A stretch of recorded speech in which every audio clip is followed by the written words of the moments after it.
The African continent continues to face serious environmental challenges, including land degradation, deforestation, biodiversity loss, and vulnerability to climate change. These setbacks are having devastating consequences, claiming lives, devastating economies, and destabilizing peace and security. But the region, which is home to roughly 15% of the world's population, as well as some of its most iconic species, has enormous potential for sustainable growth and environmental conservation. In this edition of the program, we are going to examine Africa's environmental issues and how stakeholders can work towards mitigating them at a time when the climate question continues to gather global attention. Stay with us.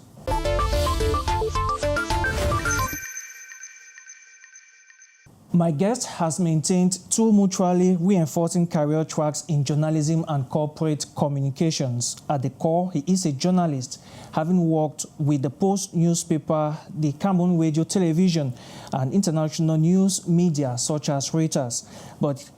But he has offered strategic support to various environmental agencies in Central Africa and beyond. After serving as managing editor of Info Congo, he also served as editorial board member of Our Future on Earth, a yearly landmark report providing robust analysis on the state of the planet on a pro bono basis. In February 2020, he led the presentation of the report to West African development actors in Dakar, Senegal.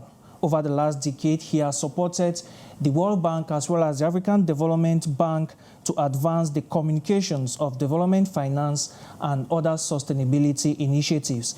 After working with CORAF in Senegal, he is now the Africa Programs Director of Mongabay. He is a graduate of the prestigious international Program on Development Evaluation Training, which is a joint World Bank and University of Carleton program. He is also a holder of a certificate of climate change from the University of Melbourne in Australia. At the University of California School of Journalism at Berkeley, he studied data visualization and sensor journalism, and also at the Google headquarters in San Francisco, he learned how to use Google tools for journalism reporting.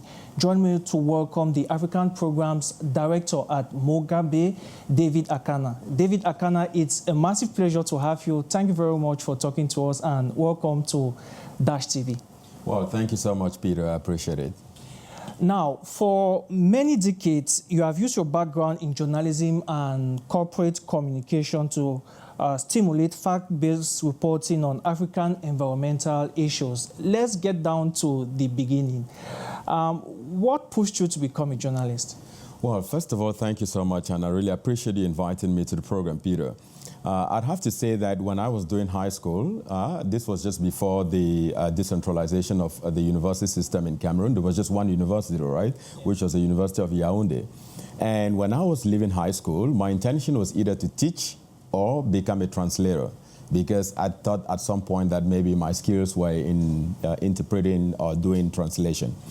But then when I was doing my advanced level, there was a new decree, and of course there was this whole thing about decentralizing universities, and the University of Douala was created. And you remember that that came also with a whole new department on journalism and mass communication. And so when I finished advanced level, I also applied like everyone else, and I made a cut, and that's how I got into journalism. Now, how was it? You started by writing for the Post newspaper before switching to broadcasting, where you embraced environmental reporting. How was this transition? How difficult or easy was it? Well, I have to say that, like every journalist, none of this was easy. Yes, of course, I've had a lot of different stories in journalism. Yes, I started in the Post newspaper. Even in my second year in the university already, I was taking the Post, the paper to Douala, because we're based in Boya, to do the production. And so I was very excited about just having a byline, right? I remember that when Vincent and I had this whole issue about racketeering around the 1998 World Cup. You know, I had to follow the Francis Wache, may he so rest in peace. They then published out the Post newspaper to Yaoundé to cover that story. As a sports reporter. As a sports reporter, indeed, because that's how I started journalism. Yeah. But as you've rightly said, I've had so many different stories, of which I'm very proud of, because at the end of the day, we have to really have this different, 360-degree view of the community and the life that we live. So that's how I left from the Post. When he went over to Yaoundé, started working at the regional office in Yaoundé as well. But at the time, I was also working for Radio Ren, which at the time was really growing in the sense that it was one of the top political media houses in Yaoundé. And from there, I then left over to work in Radio Environnement. Radio Environnement was created by IUCN, that's the International Union for the Conservation of Nature. And that's exactly where my whole passion and love for environmental issues started. But then things changed again very significantly, because in 2005, I then get a fellowship to go work at the Commonwealth Secretariat in London as a young intern in the communications department. And soon after that, when I come back to Cameroon, I'm hired to work in CITV among a cohort of, I think, like 20, many of them that you may know. But it was a short journey, again, because at that time I was a little bit unsettled in terms of really what I wanted to do. The passion was communications, the passion was journalism, but of course you started to think a little bit about doing some other things. And so I then make a decision to move temporarily out of the country, do some studies, and that's how I then get into the World Bank and then the African Development Bank and then CORAV. But in the meantime, I continue to do a lot of pro bono support to journalism courses, particularly with Info Congo that you've talked about a little bit. For those who do not know, it's basically a geojournalism platform. So we use a lot of data to be able to show, track changes in deforestation and different issues around the Congo Basin. It was funded by USA through the University of Maryland at the time. The funding dried up, and so the project was actually, faced, we did move it over to journalists in the region. So now it's actually owned and registered in Cameroon as a media organization. And so that's been the journey. Two mutually, career tracks, as you've rightly said. And yeah, that's how, that's been the journey as far as my professional career is concerned. Until last year, then I make a decision that, for strategic purposes, that there is nothing more important at this point for the life of the nation, a city, a nation, and a continent than environmental issues. Because if you're talking about climate issues, you're talking about the economy. The economy will not grow and will not be resilient if you don't handle climate change issues. Sometimes when you talk about it, they look abstract, actually, because for many, they don't feel it. But as a matter of fact, that's not true. If you just move around the coastal area, here in Douala, right? If you go around the coastal area, you can already see the impact there. As a matter of fact, you and I don't have all the data, but the bottom line is that sea level rise is a reality, and it's threatening coastal communities. So this is just in Douala. But if you go up to the north of Cameroon, then you realize that there's crop failure. Why is there crop failure? It's a result of so many things. You realize that this year, for instance, last year, for instance, was the hottest year on record. What does that mean? It means it has a huge repercussion. So there's no issue, in my view, more important at this point to be involved in than these issues. And that's why I took on the leadership of Mongabay, for which we can talk a little bit about later on. Yeah. Now, when you took up duties as managing editor of Info Congo, just tell us how much of a kicker was that to, triggering this passion for environmental reporting? Well, the passion was already there, because you'd have to say that it's one thing to be passionate, but it's another thing to also have the skills or the knowledge, right? And so I've been lucky to want to do personal courses like the ones you've mentioned. So University of Melbourne, where I did climate change to properly understand what it is, and also other tools that I've arming myself with other knowledge. For instance, the courses that you've talked about, either in Google or in Berkeley, University of Berkeley in California. But the bottom line here for me is that, UNEP also taught me, it gave me a lot of skills, training in reporting climate change issues, training in reporting environment and the connection to poverty. And that was very helpful, because that's where you start to get all the knowledge, because it's important. Keep in mind, this is not an easy subject, right? Because I know that when we talk about environmental issues, and I think that you might also be facing that in the newsroom, it's a lot easier for people to get to do reporting sports, because that's pretty much straightforward. It's very linear, right? Or maybe music or arts in general or culture in general. But when you start talking about environmental issues, it becomes a lot more complex because there's also a lot of science in it. It's not just one of those ordinary subjects. And plus, it connects almost every other aspect of the society. And so that's where my passion personally started. And the only reason why we have stayed in this, of course, is because there are so many things. First of all, it's the most important thing as far as I'm concerned, but also because once you have the passion and you understand it, and then you realize the stake that it has to a nation and to a continent, you only feel like that's something you have to continue to do, and that's what keeps driving me to go in that direction. All right, now, over the years, you have dedicated your resources and time to investigate the livelihoods of people, especially in Cameroon and the Central African sub-region, especially those who are less privileged. What are your observations? What are the observations that you have gathered from working within these communities as far as environmental issues are concerned? Well, I'd have to say this, Peter, because when there's a lot of urban bias in most communities because we only think about those who are living in the urban areas. Yes, of course, they have their own share of the challenges. But what about the rural areas? So if you start going to Galameduka, right, you start going to Mundemba, yeah, you start going to Kribi, and all of these other local communities where you have indigenous people and local communities. Because let's talk about indigenous people. How many times do we talk about them? Now, you've heard a lot about the concept about inclusiveness and all of that, equity. That's because these people are on the fringes and we hardly talk about them. Our reporting has been able to raise their voices and put them into the mainstream, which is you go talk to these people and they'll tell you all sorts of things, right? Now, don't take this to mean that that's a full story, but when you go over to talk to these people and you're doing reporting and the interaction between businesses and companies that are doing either, logging in these different communities, or maybe even state decisions that have to do with creating a park in a specific community and sometimes doing this in disregard of the rights of the indigenous people, these are the critical issues that we don't talk a lot about. My observations are that these individuals are very happy. They want to live in their communities. They love being who they are. No Baka person wants to come and live in Yaoundé. I can tell you that for sure. No individual from the East Province, particularly the Bakas, they don't want to come and live over in Yaoundé. No, they love to be in that community. And all of what they're asking for is for the government to create that environment for them, the state, whether it's the local, it's the municipal, it's the regional, to create the right condition for them to thrive. And what does that mean? These individuals primarily live on their resources, right? The resources of the forest, which is naturally something that they've been interacting with for decades and thousands of years. And so they now have a lot of pressures because businesses are coming. There are human rights abuses that we observe in some of these areas. The fact that some of the parks usually encroach into some of these communities, and sometimes the people who are guarding the parks, the reports are all over, not only in Cameroon. But we are now, for instance, doing a story, particularly in the Congo-Brazzaville, where there are forest guards who have beaten indigenous people because they encroached into the park and they wanted to just tap into just get the resources. So those are the observations we are making, and what we are also saying in our reporting is that we raise their voices. They do say what they raise their complaints.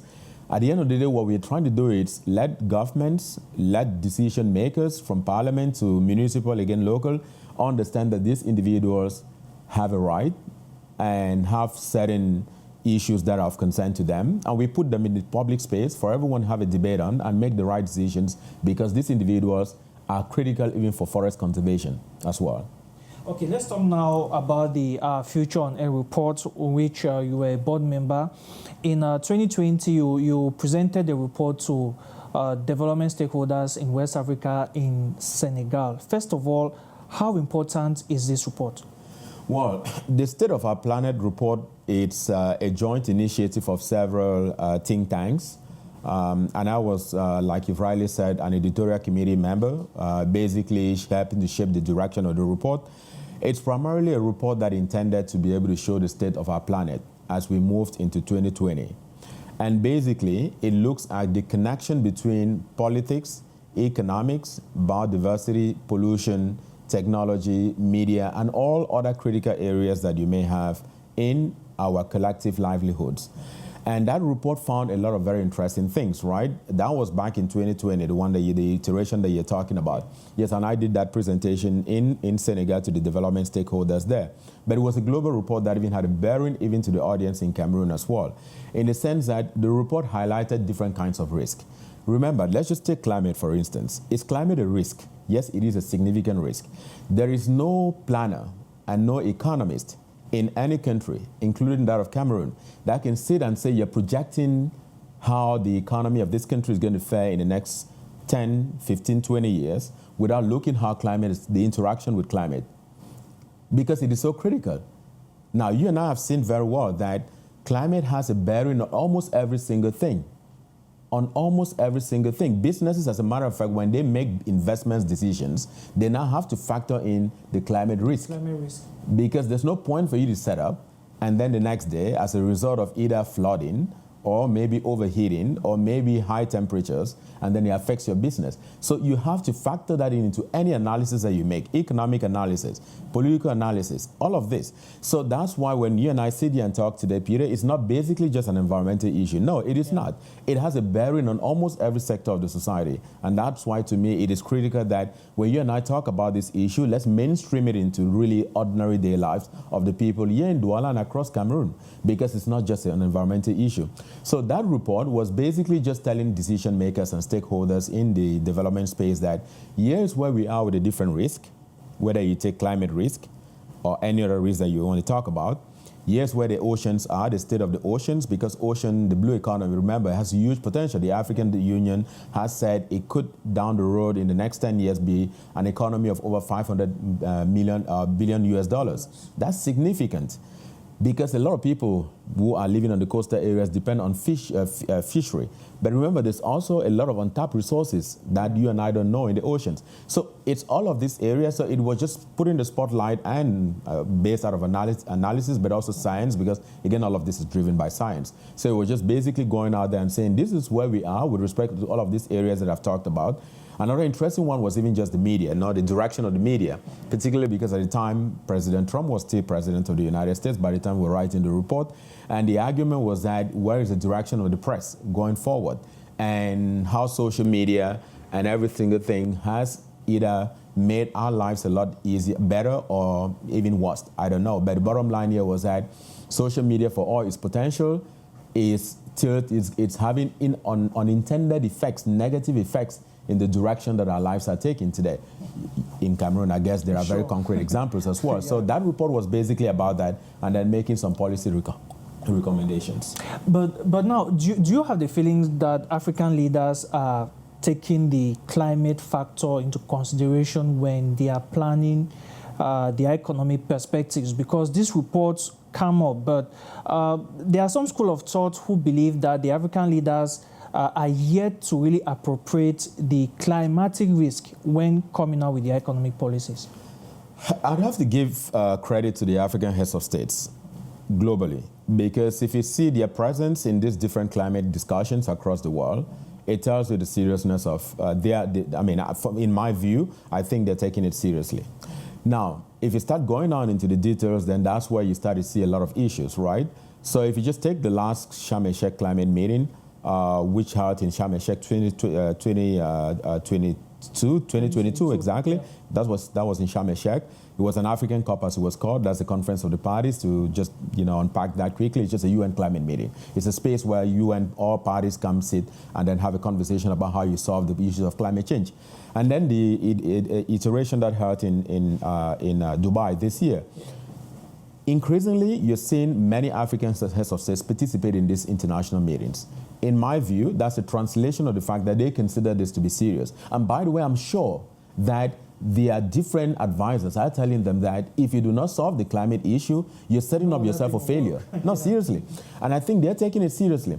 By the way, so if you look at any analysis that have been made, whether it's the economic plans of our country or that of other regional countries, all of them have a mandate to do certain things because they are all part of this whole UN system, right? Like we have the National Determined Contributions, which is the NDCs. Yeah. NDCs are basically a collection of plans that a country would do or items that they want to undertake to be able to address climate change in all areas. Cameroon has one. And they have a very ambitious plan to be able to reduce greenhouse gas emissions over time. That's good. But again, as I've said, it's one thing to have all of these things on paper. And by the way, these are investment plans as well, because you have to input money in them. But most of the time, what we lack is the funding. Remember that there is already a significant tension for government planners between addressing issues of academics or education, health, roads, infrastructure, and now having to solve climate change. And so they're having to take budgets from areas where they did not used to take budgets from and put into climate change issues. This is a reality across Africa. And so it's leaving a heavy pressure and burden on the governments for them to be able to address these issues. But I give it a thumbs up to the governments that are really recognizing that they have to find revenue internally. Because the idea has always been for us to be able to go to this international fora, talk about everything, including finances, and ask those who have contributed most to the issues of climate change to pay for it, which is to give us money. Remember, there was a recent conversation about loss and damage. Yeah, loss and damage. Right? That was one of the key outcomes of the last United Nations meeting in Dubai. But again, if you look at it, there's a meager amount of money that's been put into the initiative. It represents nothing. As a matter of fact, most of the NGOs and the civil society organizations have said it's just a drop in the ocean because it represents nothing.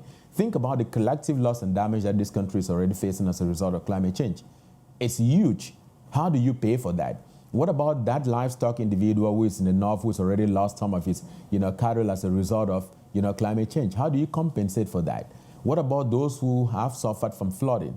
What about those who are having challenges as a result of deforestation? How do you compensate for that? And so I give it a thumbs up to your question. For the heads of states who've made that decision and are having strong leadership, President Ruto of Kenya is a strong leader in climate. You know that very well. And so we give them, you have to give him a thumbs up because they have recognized that this is a problem first and foremost for their countries. And so even before you go out to ask for money, you then find resources to address those issues internally. And those governments that go in that direction would obviously build a more resilient community. All right, now let's talk about funding. You worked with the African Development Bank. You supported the African Development Bank and the World Bank in carrying out some sustainability initiatives. How fruitful were they? Well, I wouldn't want to comment as an official of the African Development Bank. By the way, I'm not anymore, not that of the World Bank. I could not give you my perspective as an independent reporter or maybe as a journalist or maybe just as, any other individual, right? An observer, right? You'd have to argue that, it's a very tricky question, the relationship between donor organizations and particularly the multilateral organizations and countries.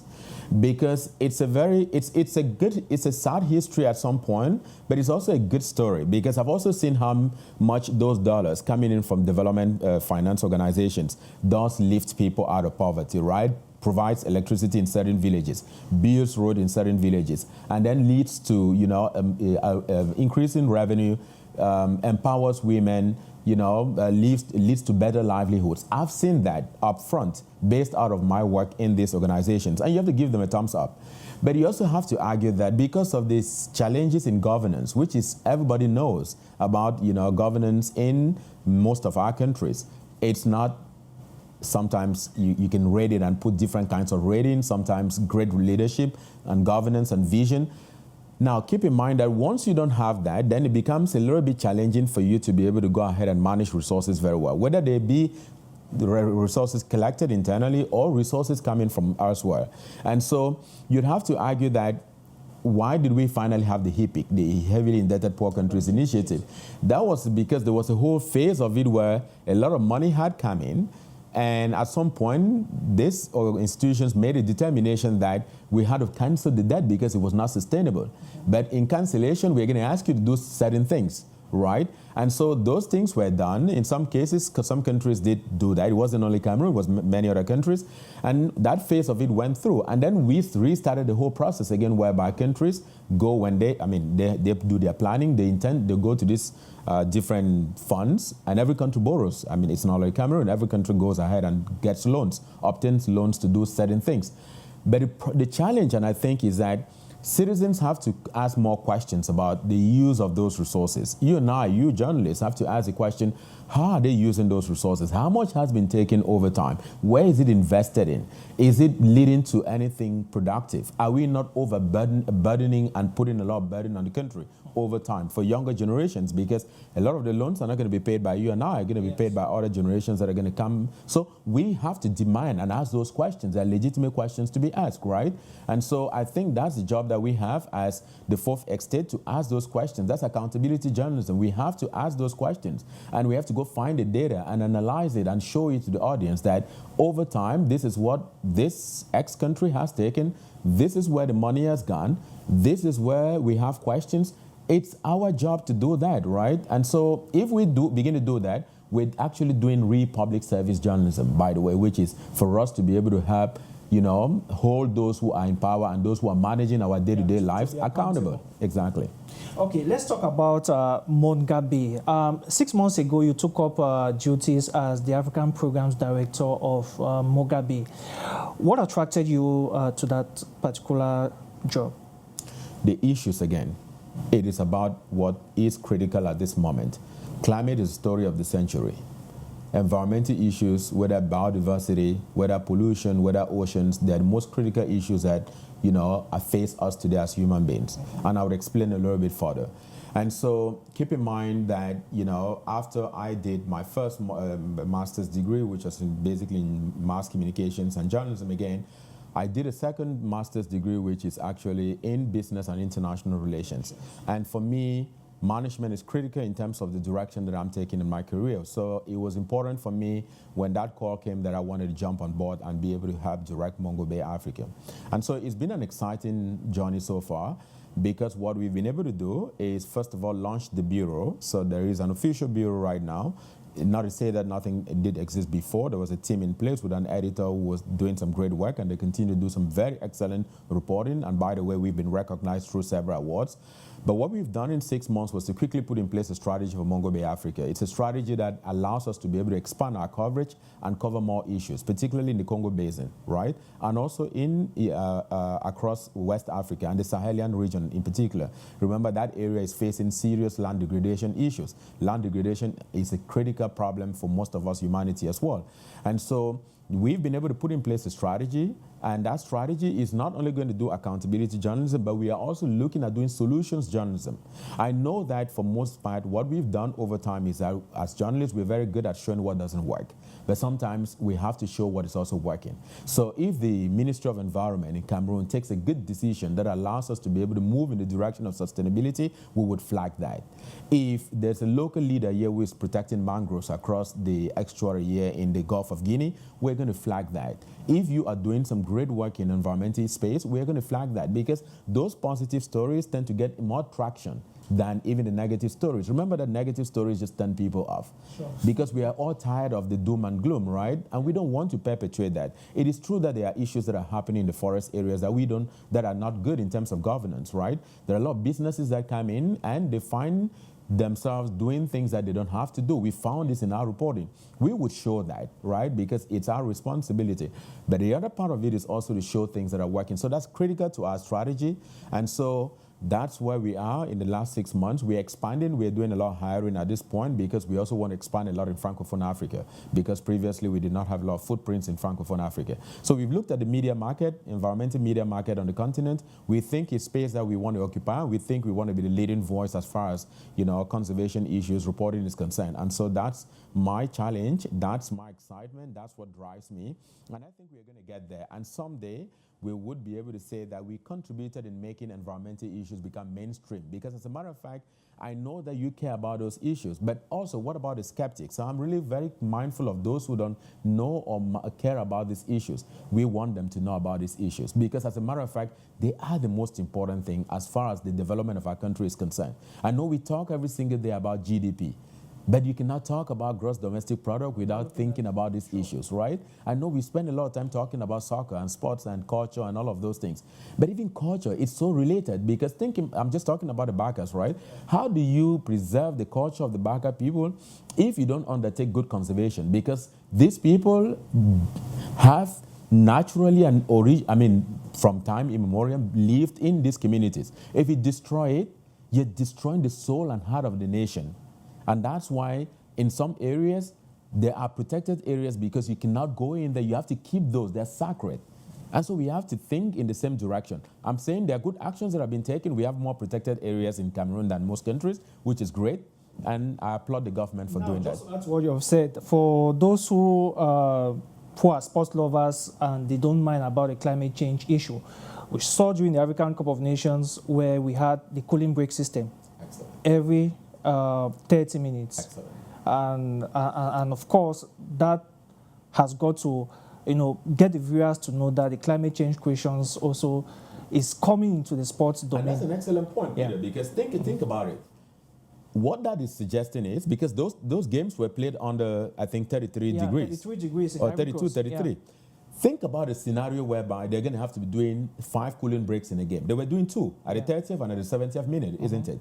Think about a situation whereby the world warms up to the point where you can't have a 90 minutes game anymore, but you have to break at all times to get the water. That's not going to be soccer anymore. And that just tells you where we are heading, because the statistics are not good. I'm not the one saying it. This is stuff that's being churned out by scientists.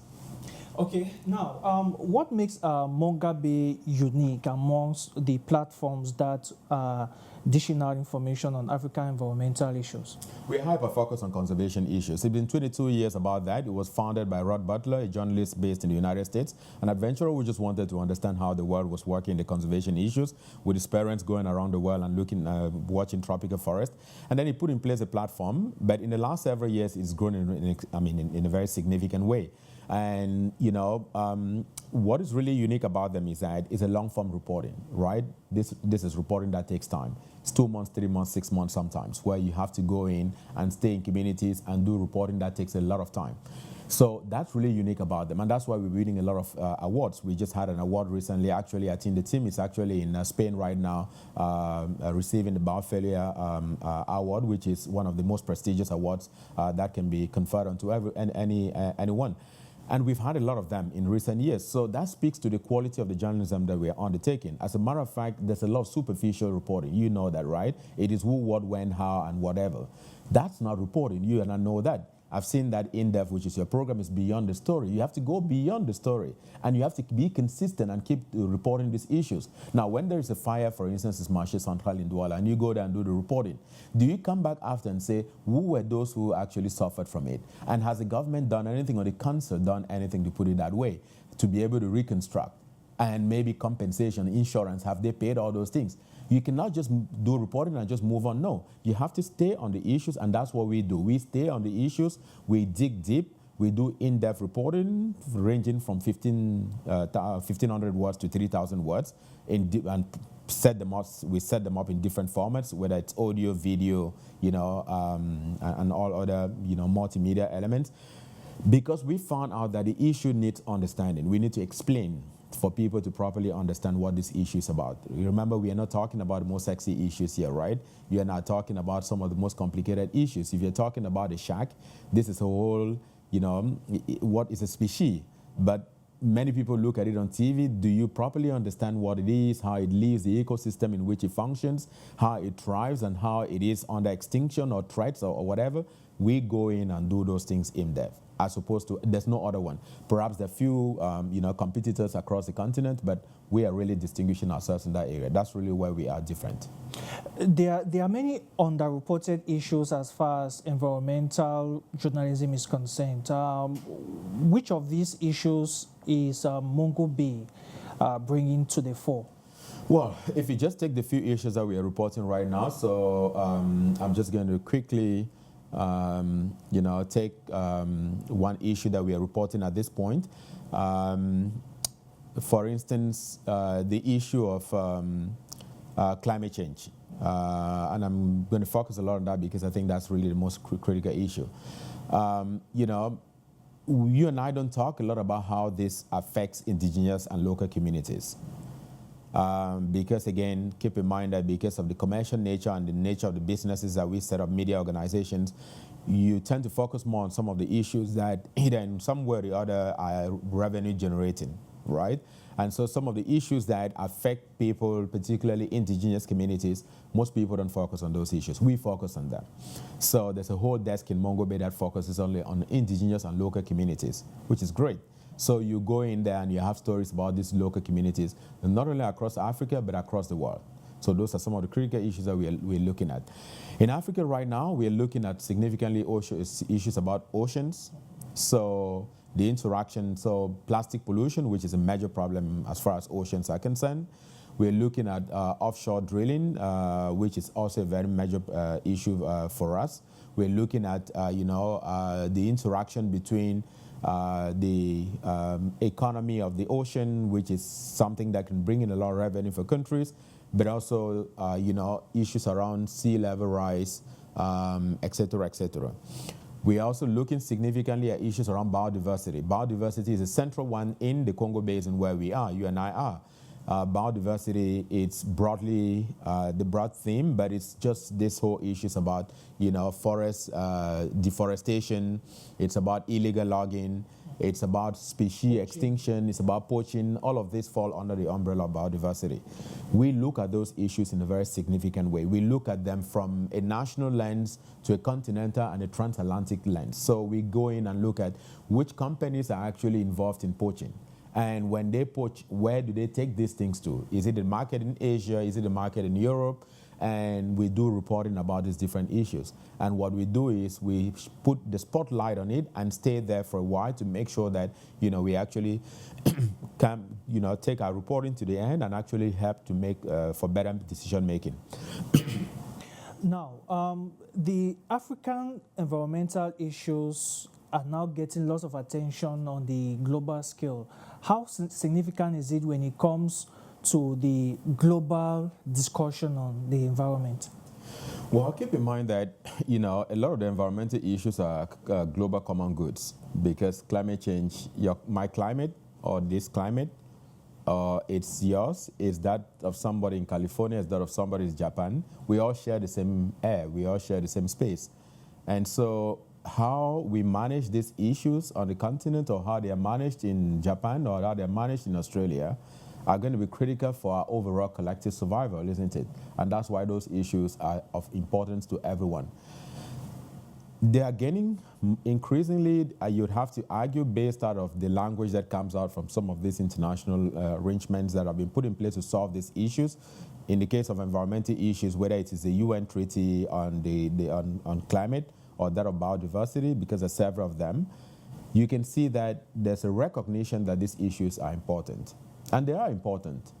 I think the challenge that you find in some of the negotiations is, where do you get the resources to be able to address those issues the way it will be handled in a more sustainable way?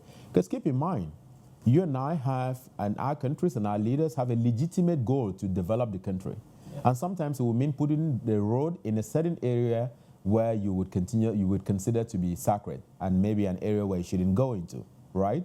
But you have to put that road to be able to open up farm to market roads for the communities living there, to be able to create hospitals and all of that. But at the same time, we are told that, no, let's not do that, because you need to conserve these areas for posterity.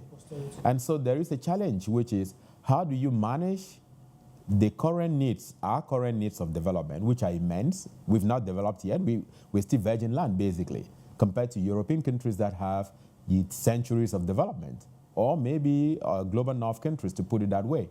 And so the challenge is there. That's where the challenge is, which is for us to be able to find the resources to do things in a more sustainable way, meaning that rather than nuclear and all the other sorts of, energy that are not really, sustainable, but go for green energies. For you to do that, you need resources, you need the technology.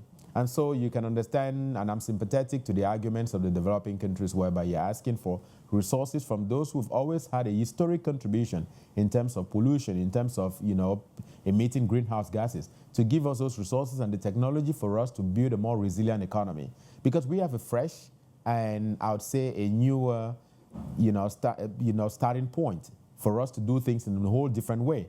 And that's why with the coming of COVID, you would have seen that there were a lot of initiatives around building our economies in a more different way than it has ever been before.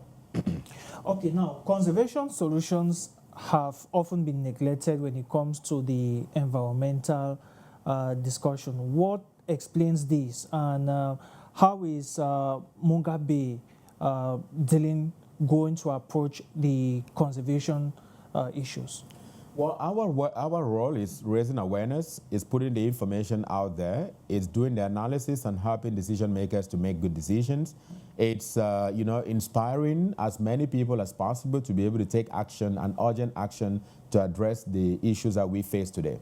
That's our mission, that's our vision, that's how we see our work. And so we are not advocating for anything. As a matter of fact, we are not an advocacy group. We're a media organization like you are. So basically what we do is we do independent, neutral, and accurate-based reporting.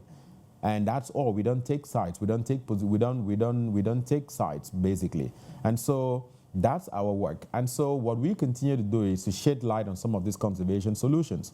And so, for instance, if an NGO does some good work around, how you would conserve, the forest in the south of Cameroon, or the forest in the southwest region of Cameroon, we will go ahead and do an analysis of it and report about those issues. But as a matter of fact, our job is just to report and put those things out there for everyone to know that this is working, this is not working, and stuff like that. Basically, that's what we do, and then we move on as a media organization. We don't advocate, we don't have a specific position. We care about these issues because we've made a determination that they are the issues of our century, and so we report more on those, but we don't take positions. Now, we talked earlier about the rights of indigenous people as well as local communities, and that leads me to the issue of human rights and environmental reporting. How close is that relationship? It is so close. Take any business, and I'm not going to call names on this set because I think it may be unfair, but if you take any business, logging business, those who've become and they've gone to the government of Cameroon, for instance, and they've taken a license to do logging, what happens, based out of our last reporting, we just had a great reporting last year in Info Congo, where we traced logs from different logging concessions to how they get into Yaoundé and down to the Douala port. Here's where human rights abuses come in for the most part, which is that these individuals have money, they have power, they are connected. The local people, the indigenous communities, they don't have power, they don't have money, they are not connected. So what do you think would happen? Those who are more powerful are going to have... they're going to trample on their rights. Exactly. So that's what you see for the most part, which is that in some cases, and again, I'm not calling companies, but we've seen evidence whereby people are not allowed, first of all and foremost, to be able to... So a logging company comes in, and they start being very difficult and challenging to the local communities. We've seen a lot of that. We've seen labor rights abuses. We've seen a lot of these issues. And so that's where the connection is. As a matter of fact, there is a report that we're working on right now which has a connection between cobalt mining in the DRC, the Democratic Republic of Congo, and its effect on water pollution. And what we've seen is that, based out of the reporting that and the initial findings of the report, is that local communities in this particular area, this is mostly in the eastern part of the DRC, but the southeastern part, which is around the Okatanga region, whereby local communities, women are suffering as a result of water pollution. Why? Because the companies that are behind the extraction of this particular cobalt, which is a very critical mineral needed for for electronic vehicles that are really trendy right now in the world, these individuals are suffering because of the extraction and this mining. And so there are a lot of human rights abuses in this community, but we are going to report on that and put those out there. So there's such a strong connection. And so what's the solution? Oftentimes, you have to have these local communities band themselves together and constitute stronger advocacy groups. Their representatives in government have to be strong as well and advocate for their rights and rather be on the side of the people.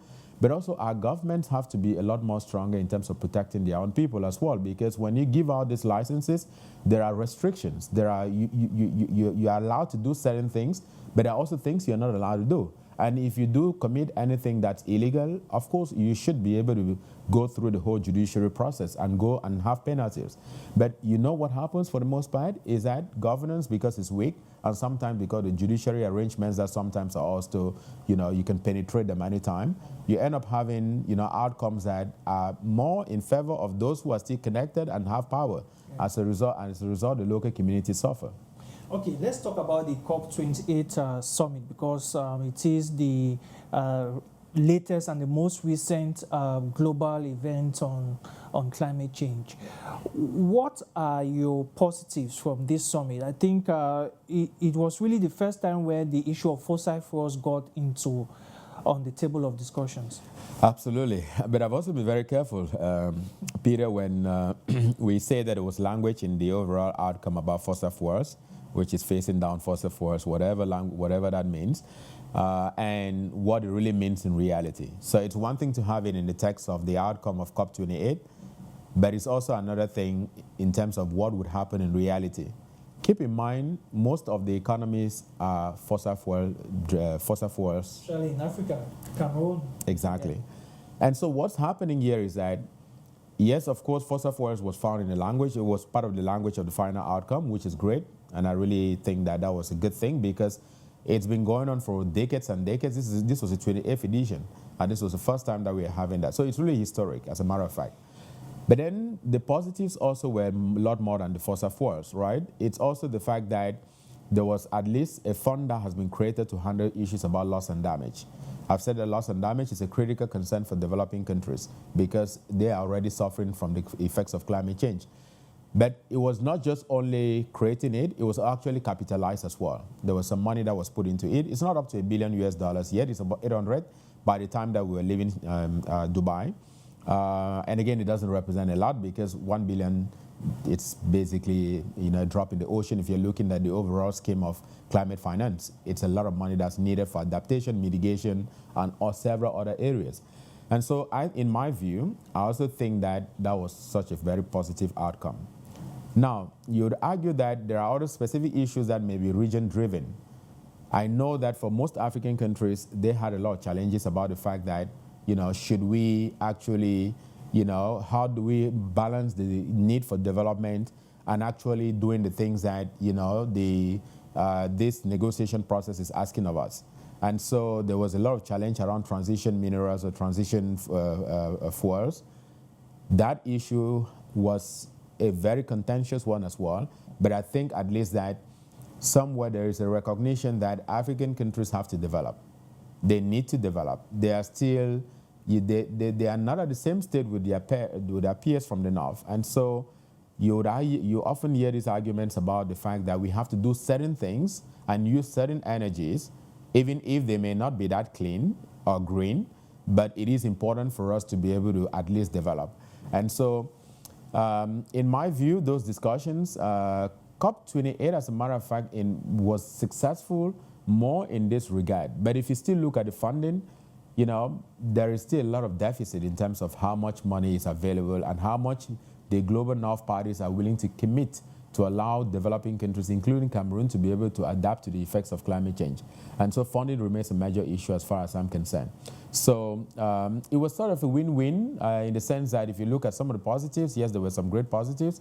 But again, you can tell that a lot of issues are still stalling. And let's not forget, last point as far as the COP process is concerned, this is a very slow process. If you're looking at having the kind of change and transformative change that we need, because these issues are not waiting. Yeah. The way policymakers handle these issues is like, it can wait. Unfortunately, science tells us it cannot wait.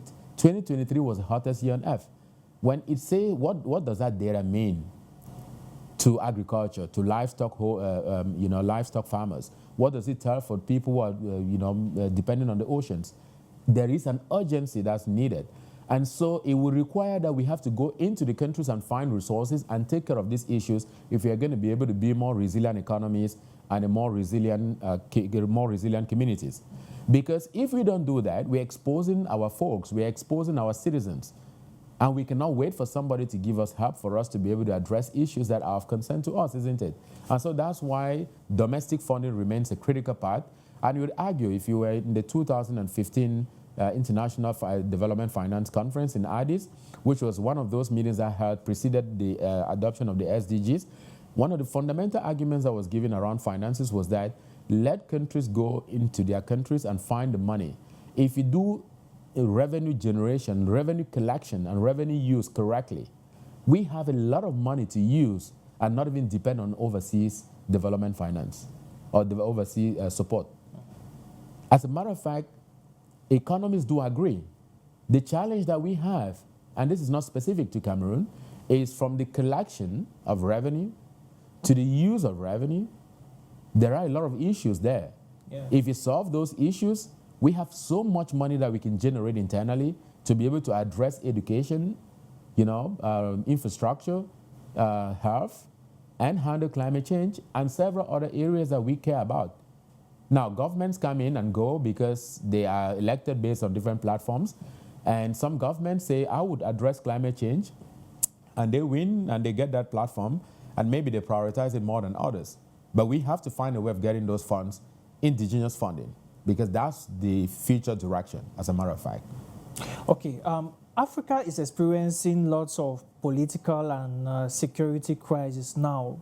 And we are looking at countries where the environmental question also is very, very severe. Let's take, for example, Mali, Niger, Burkina Faso, around the Sahelian zone. We have the Congo Basin with the crisis in the eastern DRC.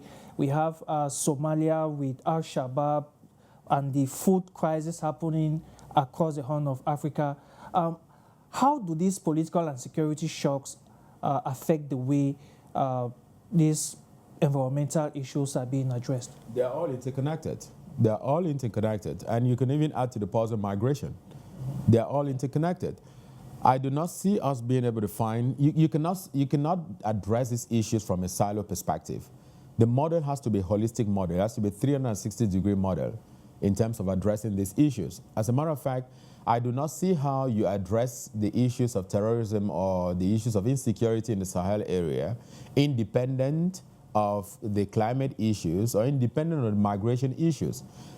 I guess that you've heard about the concept of climate migration. Yeah. Basically, these are young people who are living in their communities in Bobo Dioulasso, in Ségou, in Mali, in Tougnous, in Niger. These young people, they are very talented, they are very, full of energy, but they have to leave because when they plant, they cannot have the yield that they used to have before. Yeah. Why is that? Either because the seeds are not good or they are not adapted to the current climate, and so they have to leave. When they leave, where do they go to? They go to the urban areas and create more tension and more pressure. There's more pressure. And so what happens at the end of the day is that, and when they get to the town and they can't find anything, what happens? They become a threat because they have to get something. And so the only way you address all of this, the nexus between security or insecurity, migration, and environmental issues, you have to address all of them together. And I know that in most of the national plans that people have, different countries have put in place, at least they recognize that these issues have to be addressed. Now, let me say one final point, which is that there are a lot of opportunities in these different issues that we are talking about. You and I can sit here and talk about it and give you the impression that it's a challenge. No, it is not. As a matter of fact, it's a huge opportunity for Africa to be able to develop, as a matter of fact. Because, again, let us not forget, if you just take energy, which is a central part of climate change equation, and you say we want to do energy differently, why are we not going for green, clean energy? Yeah. Why don't we power this continent? We have more sun than anyone else or any other part of the world. Mm-hmm. Where we are geographically located, we have sun pretty much 360 days a year. Why are we not using it? Why are we not leveraging that to build a new energy infrastructure? As a matter of fact, I know you now when you start getting deep, you say then we don't have the resources, we don't have the technology, et cetera, et cetera. But that's something we have to leverage. And there are a lot of people around supporting this whole process, from the development banks that we talked about before, NGOs, and partners who are all wanting to work in this space. But it requires leadership and a vision to want to go in that direction. So that's point number one. And the countries you've mentioned, the DRC, I've never seen the DRC as a problem. The DRC, I know everyone, when we talk about the DRC, the first thing that comes to mind is that it's a country that has so many problems. This country is more endowed with resources than any other country across the world. Yeah. The DRC, as a matter of fact, there is history, and I think this is factual. The DRC and South Korea, if you do the analysis of both countries, then you start to understand that, as a matter of fact, there are just a few things that are missing. And if we get those things together, and I think I want to add here that is a vision and leadership, that country can unleash its potential. And like many other countries in the Congo Basin, their potentials can be unleashed in ways that we've never seen. And this generation can benefit from, this natural endowment in a very significant way. All right, just before we go, let's look at the solutions to African environmental issues. You mentioned about the fact that most African leaders try to get the solutions from abroad, particularly those who are the cause of the problems. Do you think that the solution should be internal or external? I believe a lot in indigenous approach to things, first and foremost, because every economist, and you've seen even some heads of states at some point say how much they think that, solutions from the outside are very disruptive. I guess you've heard about concepts about decoloniality, et cetera, which is we have to decolonize a lot of our mindsets and thinking, and know that the solution lies here. We have the solutions in our hands. Let's use them. Let's use indigenous models let's get back into let's find our culture back. Let's find our ways back. Let's refine our identity. And once you do those things, then you're going to go in a significant direction. If I may offer a comment about what's happening in the Sahel and the 3 Sahelian countries that you've talked about, what you're finding there is some new language in the public space about the relationships, about countries and partners. However, and whatever you think about that different language, you have to applaud these individuals who are thinking that the solutions lie in their countries and not necessarily for somebody to provide us the direction going forward. I'm not the one saying it. Every head of state, and you've seen more of these African heads of state articulate this point of view in recent years, which is we want good friends, we want to be friends, we want to be partners with all other countries across the world, but it has to be on an equitable basis. You have to respect me and I respect you. As a matter of fact, what we've had so far is that we've tended to accept a lot of the solutions from the outside because they were conditioned based out of the fact that we needed some maybe resources for us to be able to do certain things. But those solutions were then not necessarily they did not necessarily, fit the context that we had. And so that's why there's a lot of discussion about us getting back into, finding out who we are, getting back into our origins, finding out back who we were. Once you do that and you get your bearings straight, then you can get a whole lot of things. But I know that's a whole huge conversation that's going on. But I'm happy that the continent, as a broad continent, is talking about those different issues. As a matter of fact, Wangari Maathai said before she died that if in one of her books, the Problem with Africa, that the challenge with the continent is the fact that we have lost our bearings. She argues very significantly that you'd have to find a way to get back to knowing who we were, who we are, rediscover ourselves for us to be able to know the direction that we are taking. Otherwise, every road becomes almost a good road to take. Yeah. But a lot of people are taking the wrong roads, and they just keep going. And as a matter of fact, they're on the wrong road. Thank you very much, David Akana, for talking to us. It was a pleasure to have you on this edition of the program In Depth. Thank you very much. And to you, televiewers, it was a massive pleasure being with you. Until next time, it's bye-bye from this end.